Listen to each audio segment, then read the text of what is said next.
Welcome back to the High School Blitz on Statesman.com. I'm Rick Cantu. I'm joined, of course, by Thomas Jones. Hello.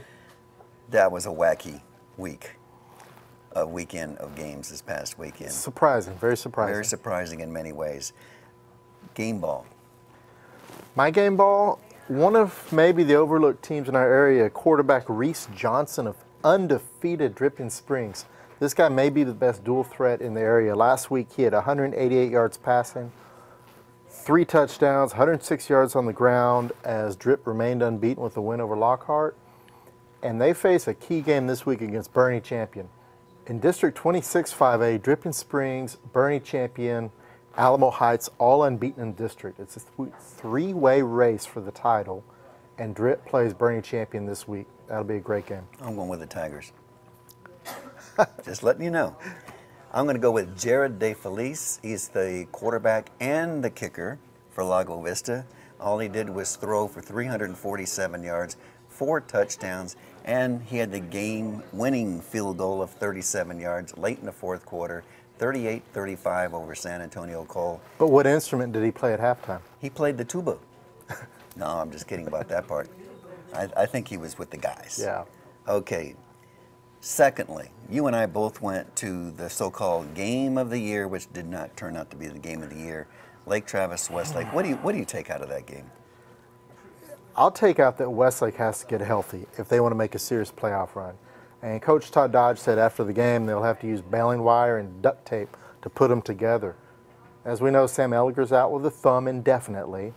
His backup, Matthew Gentz, is out with a shoulder collarbone injury. Nakia Watson is out indefinitely. A couple of defensive linemen missed the game. Westlake has to get healthy or this playoff run that they expect won't last very long. I'm going to go with the Charlie Brewer factor. Michael Brewer, of course, was 2-0 as a quarterback against Westlake. Well, Charlie Brewer this year has thrown 15 touchdown passes. He has thrown no interceptions. He rushes or he gains more than 240 yards, 3 touchdowns, 20 out of 24 passing. Of course, no interceptions. Yeah.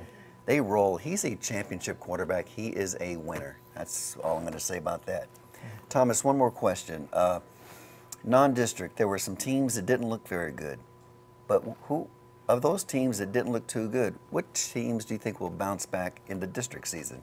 I think the LaGrange Leopards are being overlooked. You know, their all-world running back J.K. Dobbins, the Ohio State commit, severely sprained his ankle in the season opener. Then they went 1-3 in non-district. But LaGrange is back in their district. They opened district play with a win over a tough Gonzales team. I think if LaGrange can beat Giddings on October 27th in LaGrange, I think they'll still win the district title. I'm going to go with Anderson. Yes, Anderson. 1-4 in non-district. But they started district the other day with a big win, 42-21 over Manor. And they did it behind their quarterback, Trey Lundquist. And if Lundquist sounds familiar, yes, he is the great nephew of the great Vern Lundquist from CBS football for the last who knows how many years. It's his last year this year.